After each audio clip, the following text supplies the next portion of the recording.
Louisville basketball in front of packed KFC Yum Center can't meet Memphis, Tennessee. The stage was set for Pat Kelsey's first signature win at the helm of Louisville basketball.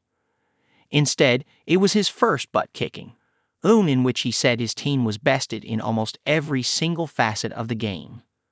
The new-look Cardinals, 1-1, had a raucous white-out crowd of 16,976 behind them Saturday afternoon at the KFC Yum Center, but failed to meet the moment against No. 12 Tennessee, 2-0.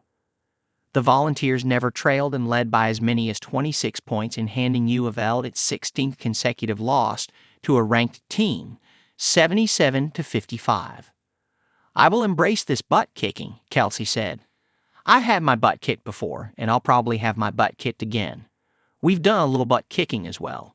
But the response to, and what you learn from, getting your tail kicked is the mark of a really, really good team."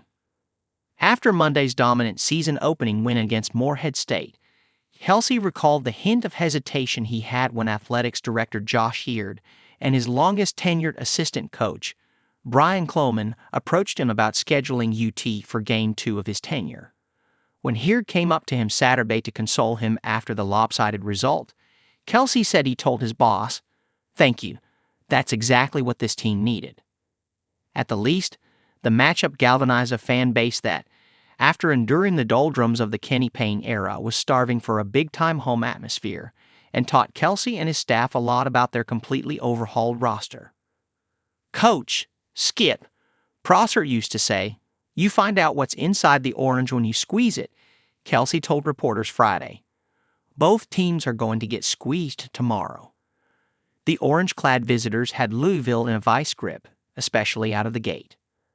"From June to now, we haven't really been punched in the mouth like we were today," senior guard Rain Smith said. In their first brush with a high major defense, Coach Rick Barnes' calling card, no less.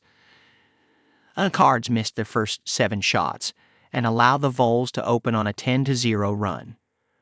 Trailing 21-13 with 10:24 to play in the period, they went 0 for their next 8 and surrendered 8 unanswered to UT. By the 3:18 mark, the deficit was 38-16. U of L closed the final 2:57 at the half on a 10-2 run, but the period went down as its worst offensive stretch yet with Kelsey at the helm. 8 for 33 to 24.2% from the field, 5 for 23 to 21.7% from three-point range, -12 on the boards, 24-12, and -20 in the paint, 24-4.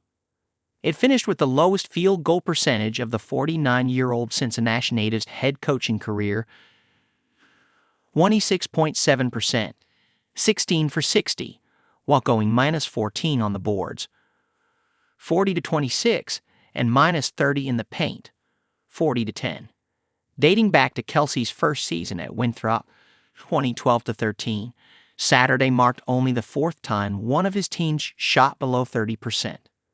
The previous low was 27.8% from a 56-51 loss to Gardner-Webb on January 15, 2014.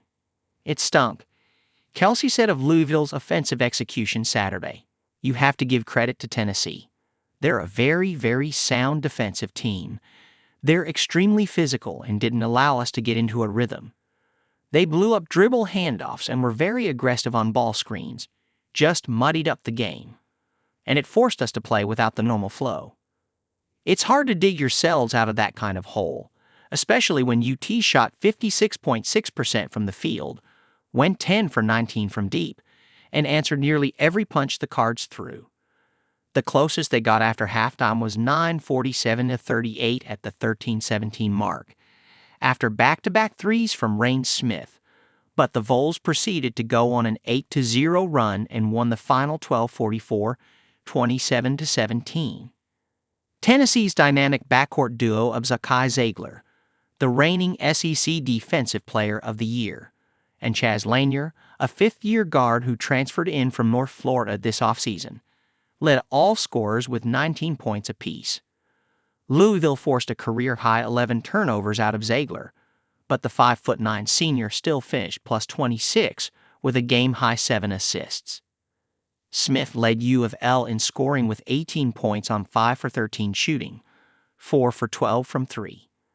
He and Noah Waterman, 10, were the only two players to break double digits, less than a week after 5 Cards went for 12 or more points against Morehead State. Their starters combined for 16 points on 5 for 25 shooting. You could probably tell. A lot of people had nerves, said Chucky Hepburn, who had 8 points, 6 steals, 4 assists, 4 turnovers, and 4 rebounds in 27 minutes. It was a good test for us. I believe that this team will be a very, very good team, a team that can make it down deep in March. Louisville has the next 10 days off before hosting crosstown foe Bellarmine on November 19, then Kelsey's former team, Winthrop, on November 22. Both games are scheduled to tip off at 7 p.m.